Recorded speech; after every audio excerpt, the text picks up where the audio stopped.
Good morning. Welcome to the Bond Sunday morning services. Thank you so much for being with me. I am Jesse Lee Peterson. You can get involved by calling 800-411-2663, 1-800-411-BOND, or you can email church@bondinfo.org, church@bondinfo.org, and I can respond today. Good morning, everybody. Happy Labor Day, by the way. You knew that today was Labor Day? I mean, tomorrow, I guess. Tomorrow. What is Labor Day? I'm sorry? A military holiday? Not so close. Don't put it in a mouth. Just A military, like a... Labor Day is a military holiday? Yeah. It is? We celebrate troops Oh. or a war. That's Memorial Day. That's what Labor Day is Memorial about? Day. You don't need to respond, Mr. Mike, man. What is Labor? What is Labor Day? I don't know what it is. Huh? I can't hear you. I don't know what it is. But we celebrate it tomorrow, right? Yeah, I like that. Like what? Celebrate anything. I have no idea what it is either. I was asking the producer, what is Labor Day? He like, I don't know. Probably from Europe. Probably from you, those white folks, huh? Come up with something. Do you know what it is? I have no idea. You have no idea. No. Do you know? Oh, tell us. Hold on a minute. Isn't that for people who work? It's a holiday. It sounds like the word labor means work, I think. Yeah, it's whoever is working. Working person's day. A working person day. Yeah. But we take it off, though. Yeah, because Maybe it's an off working person day. it's a blessing to have a working man. Oh, it is? It is, Oh. I think. So no, I'm not the only one that's no. You're not sure. How did that come about? I used to have that day in my country too. Uh-huh. That's how I know there is a day like that. Oh. That's interesting. John, you know what it is? Labor Day? She's right. Not exactly, but I knew it had to do with something about working. But you don't, That's all I know, yeah. that's all you know? But you don't know how it came about and all that stuff. I wonder if Pat, yes. I have it. I just Googled it. She's right. It's a public holiday, festivities held in honor of working people in the U.S. and Canada on the first Monday of blah, blah, blah, blah, blah. Oh. It is an American federal holiday. And it's for people that are working. Oh, it's amazing how we celebrate these holidays, don't really know how they came about or what they are for, huh? Because I just wondered today, I wasn't for sure if it was Memorial Day or Labor Day. I was like you, I was thinking maybe we're supposed to be celebrating the troops or something. I'm glad I'm not the only one that didn't know. Yeah, Pat. I'm almost 100% sure it was put together by the labor unions as a way to kind of force people to honor labor unions. Oh, that's how it came about. Yeah. Oh, I see. So it was a union organized day. Well, I'm glad to have it all, whatever it's for. Time for barbecue. Yes, sir. I had an incident yesterday. I remember I had asked you, I had told you like several times I didn't feel like I resented my mom, Yeah. but she's in town now, and the other day I was kind of laying down resting while listening to this one particular preacher, and my mind told me, your mom doesn't approve of this preacher, so you better shut it off. But anyways, I kept listening, and she came in the room, and she looked at the computer, and she went, boy, you still listen to him? And right away, Is there a problem with this mic? Is it on? But you can't hear anything? Maybe you need to flip a switch on in the studio somewhere. Take his mic, John. You're getting the mics worked out here, folks. Go ahead, John. okay, I was saying that I had felt like I didn't have any resentment for my mom. Right. And when the other day I was listening to this particular preacher, and in my mind it said, you better shut this off because your mom doesn't approve of this guy. But anyways, I kept listening, and she came in the room a few seconds later, and she looked at the computer and she went, boy, you still listen to him? And I got a burst of energy, and I jumped out the bed, and I go, what's the problem? And she goes, boy, You ready to take her down, huh? yeah, she said, boy, that man hates women. He called women the devil. I said, no, that's not true. He don't say that. Then she said, yes, he does. And I said, no. I said, you're misinformed. And we kind of like got into this argument, and she was saying, well, let me hear what he's saying. And I said, no, you don't need to do that. But the whole incident kind of showed me that I still had like some resentment, because I remember it made me seem like I was the adolescent and she was like the parent. Yeah. That I'm 52 years old and I was acting like I was 13. And and it made me like think about like forgiveness, that I do want to forgive her. And I guess I got to keep sitting still and wait for God to help me with that. Right. And it also reminded me that my mom used to send us to church on Easter. And I remember seeing these people jump up and down and run down the alleyway. Right. And I would be coming home from junior high school. I think I was about 13. I remember thinking, well, when is God going to strike me like that so I can be happy and run up and down and be saved, right? Yeah. And I also remember, this brought back the memory that I remember thinking, why did God give me this mom? I had another friend that his mom used to let him get away with all kind of stuff. And I used to say, man, I wish I had that mom. And then I remember thinking reading in the Bible that it said, obey your parents. And I was thinking, well, why does God want us to obey your parents? But my whole point why I'm saying this is that it seemed like salvation is tied into like forgiving your parents. And then that incident with my mom, I'm thankful that she's there, because it made me realize, oh, you still have this resentment Yes. towards her. Very good point, John. Salvation is tied into forgiving your parents. It is intertwines together, because I remember when I had wanted salvation too. And I grew up somewhat like in a Baptist church where people would go to church on Sunday morning and they'd be like shouting and all happy and running and yelling and screaming. I didn't realize until later they were running from Satan. You know, it wasn't God there. And I used to think, wow, why can't I do that? And I used to want to do it so badly, man. Yeah. I remember one time I almost made myself do it. I'm glad I didn't, because it felt funny. But it wasn't until I was able to forgive my father and mother, but especially my mother, that salvation came. I was able to enter in. There's this woman, Rihanna. She's a singer, right? Rihanna? Re what? Rihanna. Whatever she is. Rihanna. No, that's all right. I don't need it. Go back, John. Yeah. But Rihanna, she is a rapper, singer kind of a woman. And she was being interviewed by Oprah recently, and she and this guy, Chris Brown, had gone through all this stuff. They had this fight, and they made Chris Brown look really bad, like he was the bad guy. And in his interview, she said she really felt bad for him because they put everything on him. It made the guy look like he was at all fault, you know? And she said she felt really badly for him. But she said that she forgave her father.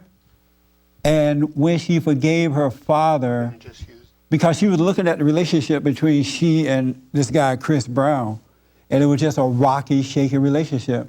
And that she had somehow, I'm not word for word on this, I'm kind of telling you about the story, but she said that all of her relationships were bad with men. You know, she did not have a good relationship with men. And so what she did was she started to look at her relationship with her father, and when she forgave her father, she forgave all men. It's like her whole life changed when she forgave her father. And that's where salvation is. When I forgave my father, my mother, my whole world changed. The resentment for the world left. And I have no resentment for anyone doesn't matter what I go through, as of this day, I can't feel resentment for anybody. It doesn't come anymore. So it is connected to the parents, and especially the father, but both parents, because God has ordained it that way, especially with the father. You can't love God and hate your father. You can't love God and hate your mother either, but especially your father. It is connected to that. And when God said, honor your parents, he doesn't mean let them run over you, make a fool of you, and make you feel like a little kid. It just don't hate them. Be honest with them and don't resent them. And it's hard for a lot of people to do that because they do resent their parents. But it's absolutely connected. And I'm glad you see that with your mother. Another thing I noticed is that even people in the world, another thing that I noticed is that even people in the world, they can represent your parents because it seems like the way you react to them, Yeah. you're reacting to them with anger or resentment, that's like the same as reacting to your parents. Yes, I mean, that's you what I are. noticed. That's right. That same spirit is in them, your parents, is in them, and it's causing you to react that way. Okay. Yeah, and another thing, I noticed that when I was young, I would try to tell her certain things Yeah. when I was like in my teenage years, and when I would get into a disagreement with her, she would, I mean, mainly about preachers, and she would say, boy, that man's called by God. And then I would get like so upset because because I wanted her approval at the time. Yes. And it seemed like now when she irritates me, it's always like she can be like talking about God or be saying like something about the scripture or something, and then it's like nagging me, but it's like some godly stuff, and I still get that irritation. Yeah.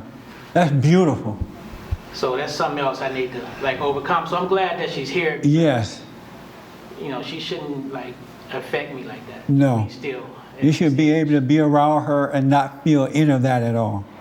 And the fact that you do is because you have not forgiven her. Yeah. And my mother's the same way, man. When I would be around my mother or other women that would have the same spirit, I would literally feel like a little boy on the inside, like I feel like a kid. I couldn't really be straight up with her. I felt like a kid as an adult dealing with women and especially my mother. Yes. But as long as you are watching that and allowing that to happen, and don't judge yourself, don't hate it, don't run from it, run toward it, just let it be, it'll change just like that. Yeah. Because you're becoming conscious of it now. And your mother is there, she's bringing it out of you. And so you're blessed that you can see that. Yeah, I'm glad that she's here, so I got Yeah. an opportunity, because for years she would come around and I wasn't able to see that. So, That's right. So God is helping you right now to see that. That's good. okay. All right. That is great, man. That's something else. I was talking to a friend of mine yesterday, and he said he had this friend, and his friend is about 60 years old, and they were out somewhere, and the mother drove up in a car. He and the friend were just talking, and the man sounded really tough and manly, and the mother drove up in the car, and the guy went over to the car to see what she wanted, and he turned to a little boy. His Wow. whole demeanor changed in front of his mother, like a 60-year-old man turned into a kid. And he was like blown away. He's like, wow. So he asked him, like, are you afraid of your mother or something? He's like, yeah, I am. So that mother still have that control over him. And he's married too. Right. Married. Isn't that spirit something else? That spirit is something else. Yeah, mine went the other direction. It came out like in the form of aggression, Yeah, but like you say, it could come out in the form of submission. right. It could go either way. Yeah. But aggression is submission too, because she's still controlling you. Yeah. That's good, man. Just watch it. You're on your way. All right. You're absolutely on your way. All right. Can anybody else relate to that? How mama makes you feel like a kid? Does that happen to you, Sonia? Because I never heard women say mama make them feel like a kid. I always hear it from the guys. Does you get that feeling around your mother? Have you ever got that? Not lately, but I used to get that feeling. Yeah. Like a little kid? Yeah. Tell me about it. I used to get really irritated, and we would just get into a big argument because she's like very condescending. Yeah. She says a lot of underhanded things. And I noticed what he noticed. I reacted to other women like that. Yeah. Like when any woman that's like says underhanded things, and it really irritated me. Or sometimes we got into it with each other. I just couldn't stand to be around those kind of women. Yeah. Even to this day, I feel something comes up inside of me. Wow. And I'm still trying to figure out, because I sat down with my whole family and I forgave all of them. And for some reason, my mother we don't have that same relationship we used to have, like when we get angry at each other. Yeah. But for some reason, certain women, I can feel a pull on me it's coming up. Like, it recently happened to me, like at work. And At work? At work. Uh-huh. This woman kept constantly asking me the same thing over and over, like every day. Yeah. And finally, I kind of got irritated, and the way I raised my hands, I said, "Okay." It's almost like I almost want to choke her. Yeah. And I said, "Okay." And I had to calm down. I was like, "Okay, let me calm down." And the next day, she was just smiling at me. She didn't have nothing to say to me. I was like, "Oh my God." Why did you tell her? Why did you speak up before it became irritating to you? Because all you had to do was speak At up. first, I was just a little irritated. I'm like, "Okay, whatever." And I mean, then, but the fact that you were doing this every day, like on the second or the third day, you could have said, on the third day, that's when I really got irritated. oh, why not on the second day? You could have said, well, you know what? You need to stop asking me this. I don't want to make excuses, but while I was walking out, I was on the phone with somebody, and she asked me something, and I kind of had a little bit of an attitude, but while I was on the phone with somebody while I was walking out. Right. But that day, yeah. That's amazing. She hasn't said anything else to me. She hasn't? No. She probably, I'm scared of this woman. Let me back away. But So I'm still trying to figure out why that irritation is there after I forgave all of them, and I really meant it. Uh-huh. I mean, I forgave my whole family. right. So Why is that still there? yeah, it's not as bad as it used to be, but it tugs on me. Oh, okay. Interesting. It tugs on me. I gotta write it down because I'll make a point about it. That's good. And you believe that there's a way to live where it doesn't bother you at all. Right. Okay. There he is. There's a way to live where it doesn't bother you at all. Can you relate to what she's saying? I never had a close relationship with my parents. I was raised with grandparents, so I can relate to what she's saying. So, Oh, you never had a relationship with your father and mother or yeah, mother? correct. Why not? I was raised with grandparents. Oh, and where were your parents? Out here. Oh, I They're- see. Yeah, so I They was left raised you with back somewhere grandparents. else. Yeah. Oh, So, I mean, forgiveness is this thing that you, at some given point, you forgive your parents, but I never really had a good relationship with them. So. Yeah. Have you forgiven them yet? Yeah. So how do you I've know asked you've forgiveness. forgiven them? I can stand in a room and I don't have resentment towards them. I'm not angry and Oh, pissed good. at them anymore. So Yeah, that's a good sign. yeah, That's for good sure. sign that I don't want to strangle any one of them. So I can actually have a good conversation, and so that's how I know I've forgiven them. But Yeah. Wow, that's beautiful. yeah. That's nice. It's amazing what our parents are doing to us, huh? I don't want any more parents. Exactly. Parents are trouble. No. Can you relate to what they're saying?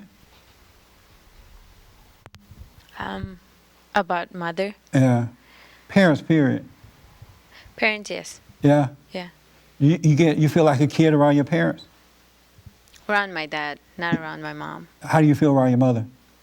My mother always treated us as an adult. Oh, She would never go to us like, you're a kid, you should act like a kid. right. I mean, everything with my mother, our childhood everything was in place. If we were a child, we were a child. When we grew up, then we were grown up people.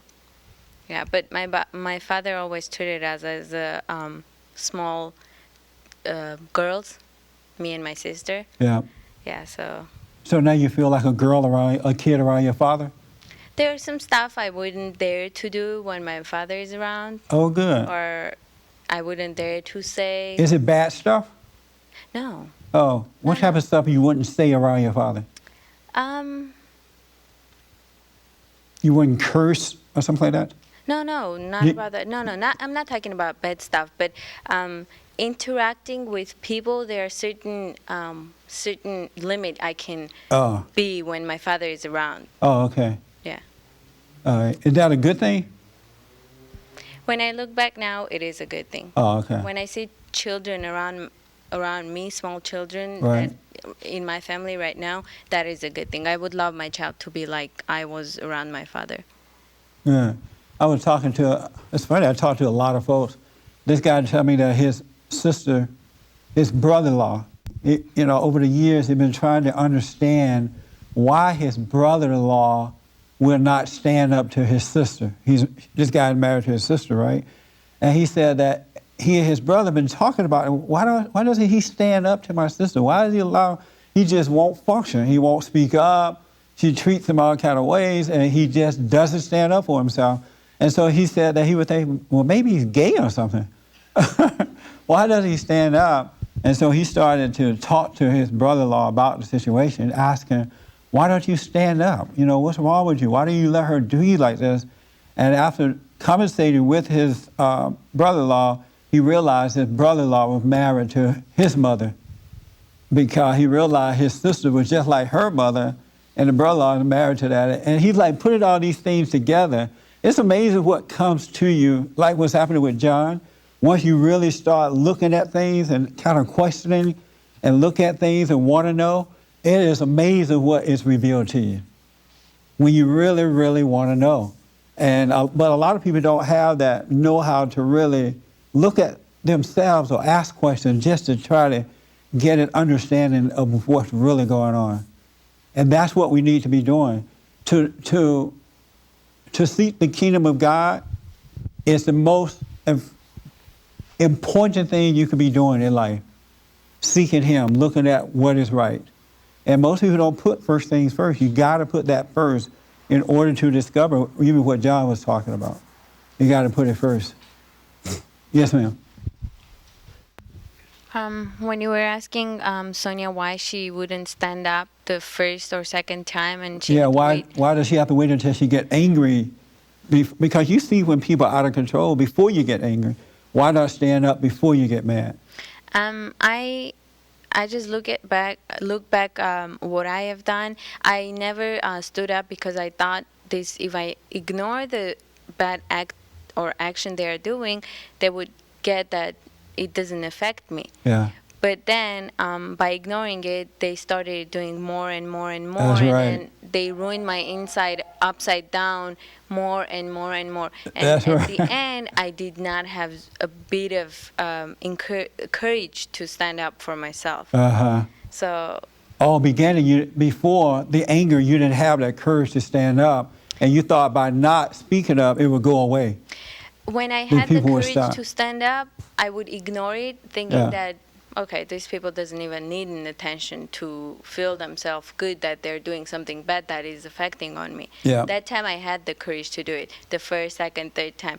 But once I started ignoring them, they did it more and more. it ruined me more. Yeah.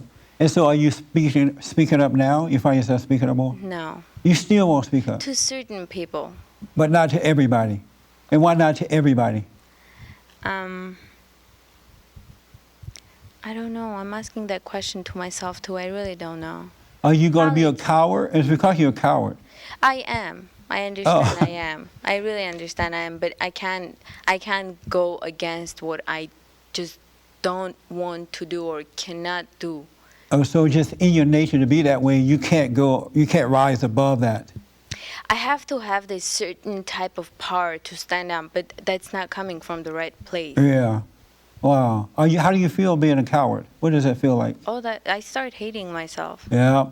See, you're just adding to it. You got to learn to you can't learn to just speak up because you got to do it naturally. It has to be, you have to come naturally. That way you would do it with love instead of with hate. We have any more cowards here? Oh, we do? Really? Just when it's around lots of people, I don't have that courage. if that person is alone, Yeah. I can confront that person how many and how much ever. If they're by themselves. Yeah. But if they're when with there are other lots people. of people around me that they don't know me, they're gonna think I'm just this one person that brings fight to everywhere they go. Yes. They wouldn't think, right, that this person did something that I'm talking that way to that person, and I don't like that. So you would be concerned about what the crowd would think about you if you Yes. spoke up in a crowd. Yes. That's amazing. I understand it, though. I totally understand it. Let me just take this hand and then I come. Yes, sir. Yeah, I was wondering about, I know there's two situations. One, you're supposed to, you can't speak up to every situation. Right. Right. And so it's kind of hard to know where nothing's black and white, you know what I mean, in regards to that sort of the situations, one from another that you let go and the one that you address. And because they both make you angry, right? Or they try to make you angry, Right. both of them. So you really don't know which ones to let go and which ones to speak up to. I understand.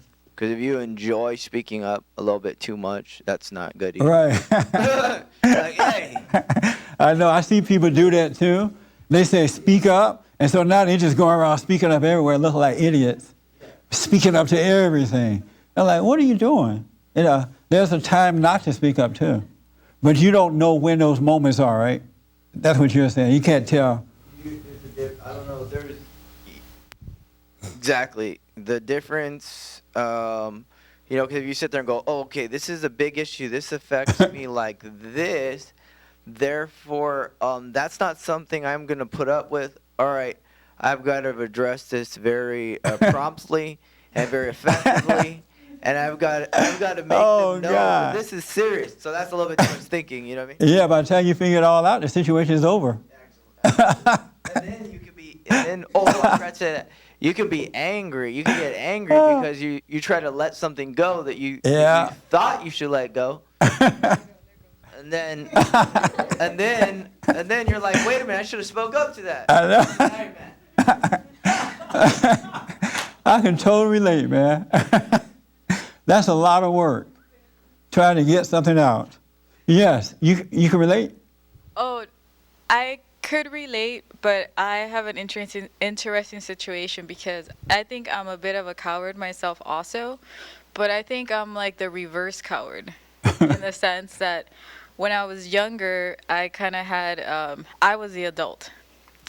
So it's like I always troubleshoot and solve problems, and in a way, it's like I have that need to feel like I'm in control. It's like an insecurity. So what I've had to learn is kind of not to get involved sometimes or not to say anything. Yeah. So it's like I have the opposite problem. It's like speaking up too much. Yeah. But I think to me it's the same kind of cowardly and kind of insecurity. It is. Reverse. At the root, yes. That's right. Very good point. Lord have mercy. Yes, ma'am. What I was going to say is I relate to her, but in my situation I was looking for acceptance, and that's why I couldn't speak up. As long as I was looking for acceptance from either one person or a group of people, but once I let go of thinking I'm a good person and why are they treating me bad or why are they saying bad things to me? And once I stopped trying to figure all that out and why are they like this, and I just stopped, I forgave them, said, okay, you make mistakes, Deborah, so they're going to make mistakes. So, and once I forgave them, and then later on I met up with this person that did wrong to me, and the words were I was just normal with them. Yes. The words came out of my mouth, and, that's right. And later when I was by myself, I was like, wow, I won. That's right. I wasn't able to be uncomfortable around them. Good. Yeah, and the words just came out in just a normal conversation. And later on, I was like, wow, I was able to be normal with her. I didn't hate her. I didn't resent her for the things that she had did to me. And I was happy. And so well, one thing for sure, if you need approval from anyone, if you need validation from anyone, you're not going to be able to speak up to them. Unless you're mad, you're going to do it in the wrong way. And then once you do it in the wrong way, now you're mad at yourself because you know that you're still being controlled. You spoke up in the wrong way. Yeah. There is, as of this day, I don't know what tomorrow's going to bring, there is not one person that's walking this earth that I'm aware of that I need approval from, so I'm not afraid to speak up to them. But I know what you mean. Before I let go of my anger, I would not speak up to certain people because I wanted to be liked by them. You know, you want to look a certain kind of way. And then when I was dating, there was no way I was going to speak up to my woman unless I was angry at her. Because you know how women are, they'll take away everything. And then they'll go quiet on you, and I didn't want to be bothered with all that. But now I don't care. And when I say I don't care, it doesn't bother me. I can speak up to them because when I forgave, you know, stop resenting, then I'm made free. And my source now is not a physical thing or person, it's God in me. And he gives me to know how to speak up in the right way. But you gotta let that anger go so that that can happen. Absolutely. Frankie, you say you have problems speaking up sometimes? I used to, not anymore. Oh, not now. Oh, I thought you said you did now. Because I asked people who has it now. Oh, okay. You know, one thing I realized is that, you know, John, you were talking about the pain in your body. Yes. And again, tell me about the pain. What does it feel like? Where does it come from? Well, we was talking about, I don't like the fact that I have all these challenges in life. And I kind of want things to be smooth. Right. Not have all these like bumps in the road. And then you were just talking about being a coward. And I kind of raised my hand because it seemed like I don't really want to face things. I just, when something comes up, I goes, oh God, here we go again. Here's another problem. And so that's like kind of like cowardly. Yeah. But it seemed like the pain is in my mind. And well, sometimes I can kind of feel it in my body. Yeah. And then earlier, I guess before the start of the show, I was talking to Frankie. We was having a discussion, and he was talking about suffering. And he was saying, you got to come to the present. But I told him that it seemed like you can come to the present for a moment, and then you go, and after that, it seemed like that presence leave, or that moment leaves, and then you're back in that world of all these problems and challenges. Yeah. And you don't like that? No, I don't. Seem like I don't accept it. I just resent it or regret it or. So you want a life without challenges? Well, some, not. You don't want as many. As many as. And you don't want them every day. I don't want them all the time. So maybe I'm just being honest. Yeah, no, you should be. I appreciate that. Maybe we should talk to God about that. Maybe we could like work out a schedule. Like which days are best for you? He'll work with you. You're like, I want a break on these days. Maybe not on. You want yours on the weekend or during the weekday? Yeah, I know it can't be like that. That would be nice. I know. How do I put this? One thing I realize is that everything is an illusion. Nothing that we see is real. Do you realize that? Everything is an illusion. It's not real. Even death is an illusion. If you notice, people, places, and things are here today and gone tomorrow. Friendships are here today and gone tomorrow. Family ships are here today and gone tomorrow. You can meet a person on the first night at the club and be absolutely in love. Have you noticed that? You're like, all bubbly eyes, the birds are singing, the music is playing. You go home that night and you think about that person and you can't wait. And nowadays, people up in the midnight texting now each other with their love. But you're all in love and you can't wait. You know, anybody ever gone through that? Just totally in love, right? And then in a month or so, all that love is gone. Have you noticed that? Yeah. It fades away. It's like it was an illusion. It wasn't really real. It fades away, and now reality is there, and you're looking at this person wondering, what in the world was I thinking? All the beauty is gone. you know, in my own experience, I used to think when I first meet the woman, I'm like, wow, she's so sexy, you know, so feminine, just what I'm looking for, right? And then about a month, all the sexiness that God, all you see is an angry face. And you're like, oh my God. It faded away because it was an illusion. It was not real. Sometimes it can happen the next morning. But it's like everything is an illusion.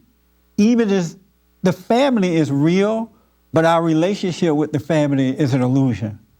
That's why it fades away too. It doesn't really last. It should last, but because of the God that we serve, it doesn't last. Everything is illusion. And I say that to say, the pain that you're having is not real either. It's an illusion. And the pain that you're having is not coming from the challenges themselves. A challenge cannot give you pain. It's the way you think about it that brings the pain on. And what you're not aware of is that there's a good and an evil. There are two identities, and you have identified with the evil identity. It's made a home in your fleshly body. It's inside of you, and you have identified with that. And so what it does, every time a challenge comes, it tells you something about it, and you overreact to that situation. And at the moment you overreact to it, even if you think so badly, if you think that it's a bad thing, that's an overreaction, right? Or if you think that it's a good thing, it's still an overreaction. So you're overreacting without realizing it, and it's bringing that pain in your body like that. That's what it's not. It's the unconscious state that you're in that is bringing on your pain. It's not the challenge itself. But because you don't see this thing that brings pain to your body, you have identified with it. It feels like you. It talks like you. It sounds like your voice telling you this. You're believing this lie, and it's bringing on the pain. But the real you is at peace. The real you. See, we are a spirit created in God's image, right? But because of the situations we go through when we were kids, and most of the time with our parents, and especially with our mothers tend to take away our identity by imposing her will upon us. And then we tend to resent that as a kid. And when you resent it, you become like your mother. You take on the identity of your mother. That's why you hear a lot of guys say that, oh, I feel like I married my mother. You know, mama's in control. And I even heard women say, I married my mother. When they married a man, they married mama, because mama's spirit is in them too. And so what you're doing is you have identified with the wrong voice. And that's what brings the pain to your body, but it's really not who you are at all. The real you don't feel that kind of pain. And so you have to start watching that. Challenges do not bring an illusion. They come and go like the wind, but the way you react to them and the way you think about them is what bringing that pain in your body. The idea that, oh, I don't want these challenges, right? That's bring on pain because you're judging it and you're listening to the voice of Satan and he's making you feel that pain in your body. It's not really who you are at all. It's not reality, it's an illusion.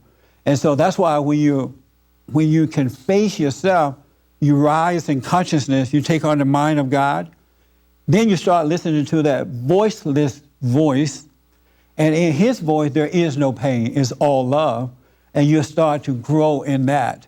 But you got to switch the voices that you listen to. Yeah, I'll watch for that. Yeah. I noticed that one of my favorite sayings when I face a problem that I don't want to face is, I hate this life.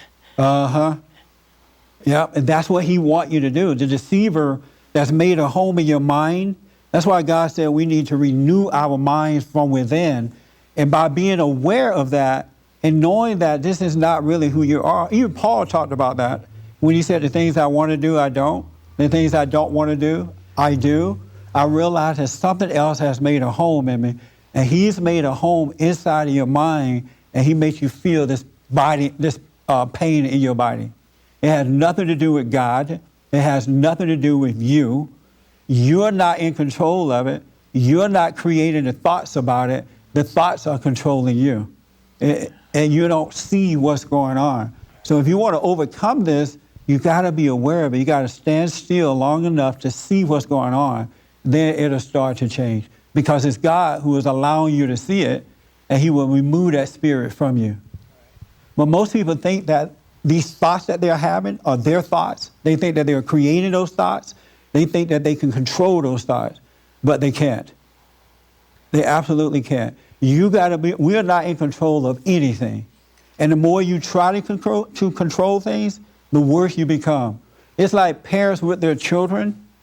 The more they try to will or control their children, you notice they become worse. The kids get worse. And by the time they turn teenagers, they're out of control. Because you can't control people. You have to be controlled, either by good or by evil. And right now, evil is controlling you. That's why I tell you, oh, you're feeling this way because of your challenges. If these challenges should go away, then you wouldn't feel that way. It's not true. It's you're listening to the wrong voice, and this voice is judging every situation as good or bad, is judging it as right or wrong, and both are wrong. You want to watch that so you don't. It's not the situation. It's the believing a lie in your head. That voice that sounds like yours. I was talking to a professional person the other day, a scientist, and he said that he had this out-of-body experience. He was asleep one night, and that he was sleeping, and all of a sudden, he found himself out in a field somewhere, and he said that the heavens opened up. And when the heavens opened up, there was some kid, another guy standing next to him, and there was another guy who seemed to be over them. And he said this choir appeared from heaven and started singing. And he said the music was so perfect and so beautiful, he was just blown away by it. And he said that when he saw all these people together, that he wanted to go to them and touch them. He said he wanted to touch the ladies first, though. He wanted to touch the female. I said, why did you want to touch the females? He said because he realized that's his earthly nature, his relationship with women. He realized that that's what that was about. But he wanted to touch them, but as closer he got to them, he realized it wasn't a body person. It was identities, it was spirits, but it wasn't in a flesh, and he couldn't touch them. He said, but what he noticed about them is that as he got closer to them, that they were singing, but there were no words coming out of their mouth. They were not moving their mouth when they were singing, but he could understand the music. He could understand what they were saying. They were perfect, but he realized it had no voice. It was like a knowing. It was like he can understand it without words. And he wasn't into that kind of thing before, until he had that experience. And he realized that, and he went on about it, beautiful story, and absolutely believable. But he realized that that's the way God's voice is. God's voice is a voiceless voice. It's a knowing. It's a doing without knowing why you're doing it. It just makes sense. It's clear to you. And that's the voice you need to start, that we all have to listen to, is that voiceless voice. And that way you'll stop listening to Satan's voice, and the pain in your body will go away. It'll fade away because you're listening to the wrong voice. And people have taught us, oh, I heard the voice of the Lord. And the voice told me this. I'm like, where's that voice coming from? In my head. I'm like, that's the wrong voice. If he's talking to you and it sounds like your voice, he's quoted scriptures and carrying on, I would look the other way. But we have that knowing in us to know the truth. And that knowing, it corrects us, but not with the pain in your body in the way that you feel. He just allows you to see that you're wrong, and the situation changes just like that. And it's all with love. It's a spiritual thing. It's all with love. So watch out for that. Anybody else listen to that voice in their head? Yeah. You're the only one? James is the only one? Yeah. It's not going to work, folks. I'm telling you. You must. That's why God said, my children shall know my voice. My children will know my voice. Satan's children know his voice, but they don't realize that it's the voice of Satan. And it never works, and it never will work. It's all an illusion. It's an illusion. And God wants us to only love him with all our heart, soul, and might. And when we love him, we'll love other people the way he loves us. And this illusion starts to fade away. Your false relationship with people, places, and things start to fade away. And you become freer and freer and freer. And then you're in the world and not of it. But that body, that pain that you're having in your body is all ego, and it's coming straight out of hell. It has nothing to do with love. It has nothing to do with God. No one is to blame. Your challenges are not to blame. It's your relationship with evil, with ego. And ego is all evil. Fear is ego. And if you notice with Satan, if you pay attention to him, he brings you pain. He brings pain unto you by reminding you of something you did in the past and then making the future look hopeless almost. And he'll make it look hopeless or give you a false illusion of the truth, of the so-called future, but you're feeling this and experiencing it, and it doesn't even exist. It's an illusion. Everything is an illusion. But the blind people can't see that. And that's why they have the wrong relationship with these things, and life is just hell. And for most people, life is just getting worse and worse and worse. It's not getting better. Yeah. I can remember there was a time when I kind of hated to see the sun come up when I was kind of into the wrong things. But I remember Martin saying something that every day is a chance to become more conscious. Yes. And also to repent and and to forgive. So yeah. So I'm starting to try to look at things like that, you know. Every situation, every issue is an opportunity to show your relationship with God. That's what it's happening for. It's to be an expression of love, so he can work through you to show love. But people are taking it all wrong. They take it personally, they overreact, and all you see is hate. You don't see love, all in the name of Jesus. And they'll quote the scriptures until the cows come home, and as soon as the situation comes, they lose it, just like that. It's bad. And I'm telling you, families are catching hell from this right now. It's only getting worse instead of getting better because the truth is not lived. People are not living that truth. You got to overcome evil. You got to forgive so you can rise above this control that Satan has on you. You mentioned that right away you go into your imagination with the situation. Like you could be conscious for a while, and then you go into your fallen state, your ego state. Yes. And you go unconscious, and it's hard to see again. It's like now you're back in darkness, and everything is there, right? Yeah, I was saying, Francisco was saying earlier, you know, you need to stay in the moment. Yes. Not have conversations in your head, but it seemed like you only could be in the moment for so long, and then you're back into whatever situations you have to face, you know. What happens is you become unconscious without realizing you're falling back into that unconscious state because you got to grow and become more aware of what's going on. And what you want to be aware of is what you're thinking. Okay. You want to be able to stand back from that, not you, and be aware of it. That spirit that made a home inside of you, you want to be aware of that. And God will help you be aware of that. So when you do fall into a state of unconsciousness, even though you're feeling this pain and going through it, and you can't come out of it right away, at least you know you're unconscious. It has nothing to do with the situation. It has nothing to do with the people around you.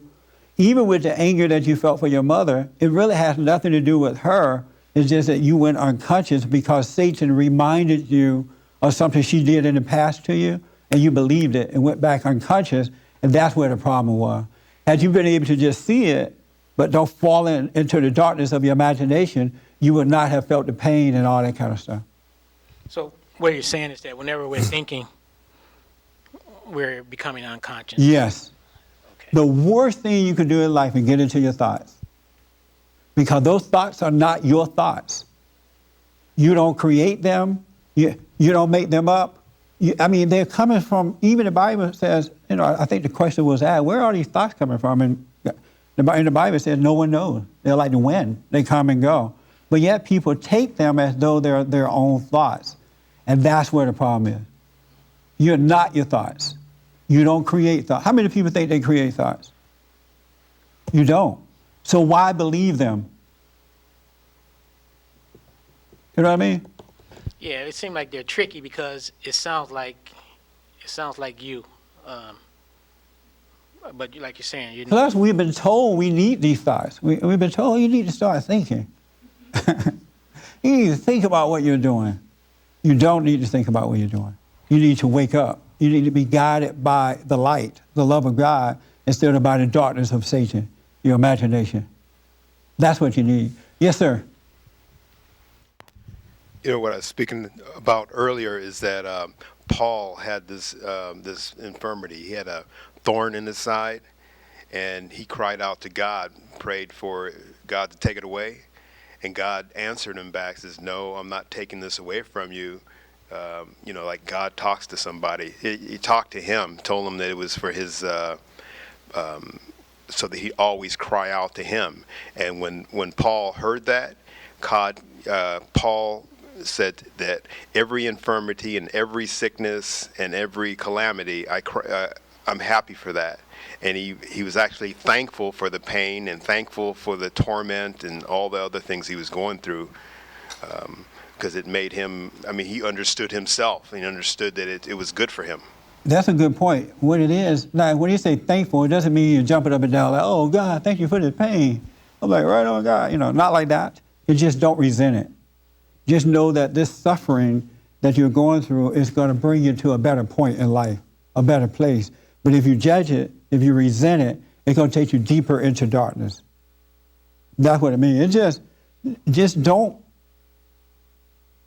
You're not supposed to be complaining about anything in life. You're supposed to be just living your life. And if you can see, if you're born again into the kingdom of heaven within, you will not complain about life. And life is constantly changing. Situations are constantly changing. People are here today, gone tomorrow. Situations are this way or gone. And if you just live your life, you're like just living and not being affected by it in a negative way. But if you like what John wants, to make an appointment with God and say, Lord, on Thursday, can I have the day off? Then it's not going to work. Every day in life, we should have peace. Every day, every situation, every day. It is not going to happen until you are born again, meaning until you can wake up and overcome the darkness of your imagination. Then you should have it. Christ has already put things in place. Adam did what he did, messed everything up. It's been reversed already, but it's just that because people are angry and judgmental and unfriendly and dishonest and all that, they can't see the reality that everything is already put in place. We should be just living now and not going through all this hell that we're going through. You should be overcoming hell and not going through this hell the way it is. But people are so dishonest and mean and nasty and Christian. All in the name of Jesus. And I have never seen a society before where people will not take responsibility for their own action. They'll blame somebody else for, you made me do it. I'm doing this because you made me do it. I'm like, why the hell are you letting me control you like that? You're not controlling me. But if they say, you know what, I'm weak, it's me. You're not to blame for my action, then you can be free. I promise you, no one is to blame. Now, our parents have a responsibility to live right and guide us in the right way to go. And after a while, we become adults, we are on our own. And then we forgive them for their failure, we're on our own. But there's not one person walking this earth that is to blame for the way you feel today as an adult. Not one. Somebody make you mad, that's your problem. Because if you had love, they can't make you mad. If you didn't have the wrong need for that person, they can't make you mad. If you didn't put that person in place of God, they can't make you mad. It's our relationship with people, places, and things that they are able to control us. And then people who love to control, they would go out of their way to try to control you. They'll cut their own throats trying to control you to get a reaction. Have you seen that? They love controlling. And they would just do any little thing to control. I'm like, this is absolutely mind-blowing.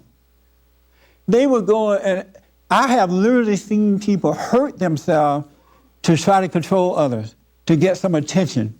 I'm like, are you like crazy or what? But they don't know. They know not what they do because they're being controlled by the ego, and the ego is evil. The nature of Satan is like that, and he has dwelled in you, and he made you do crazy things. That's why you must be born again. You got to wake up. I saw a hand somewhere.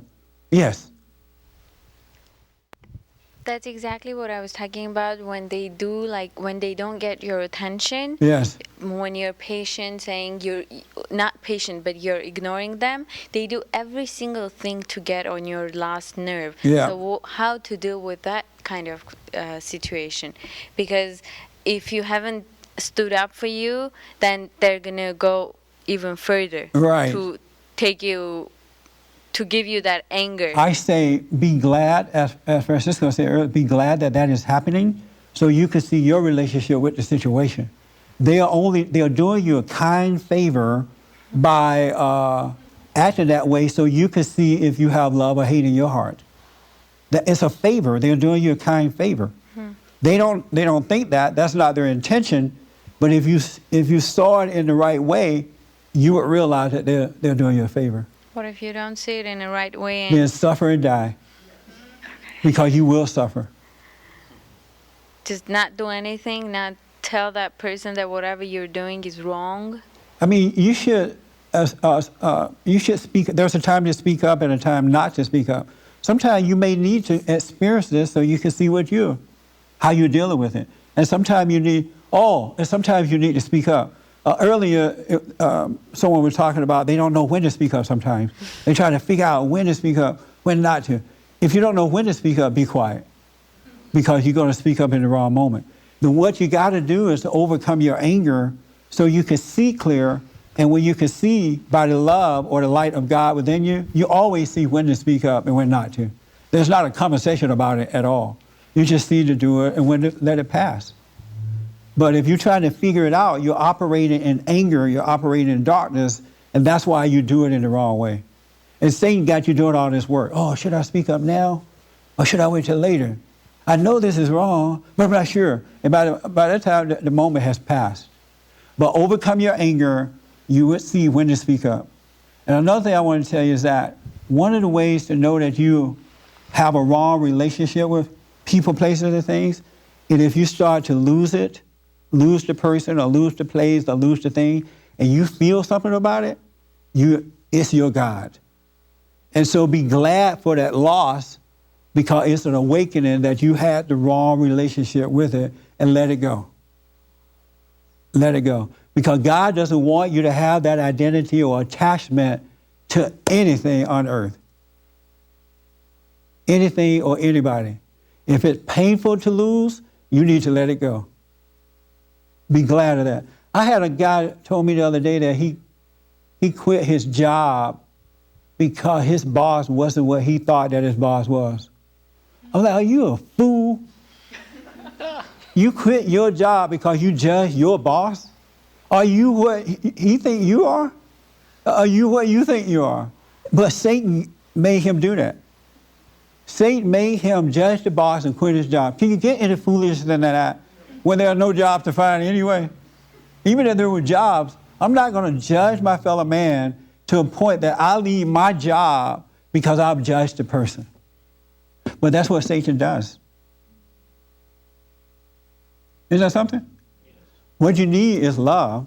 And I have to tell you, you can read the Bible till the cows come home.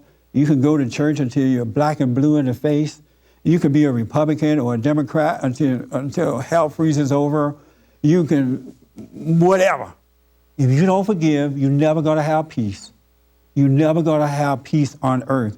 You got to forgive, and you got to forgive your parents first, because they made you the way you are by causing you to resent them and losing your innocence and becoming like them. And now this battle going on with you and people who look alike, sound alike, and identify with.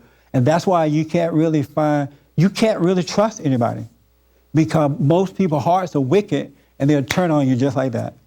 And they can't help it because they have this anger in their heart and they're controlled by the nature of Satan and don't know it. They want to be right, but they can't. But you got to forgive so you can get rid of this anger and learn to speak up without resenting and finally start living. You can live right here on earth with perfect peace, but you got to repent. When you forgive others in your spirit, not with words, but in your spirit, when you forgive others, God will forgive you and make you free. He'll make you whole. But it's not going to happen until you forgive in your heart. It's just reality. Thank you for tuning in, and thank you guys for coming. I appreciate it.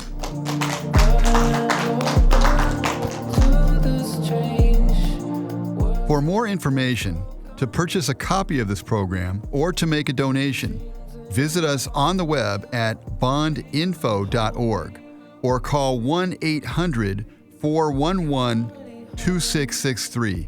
That's 1-800-411-BOND. You're already home.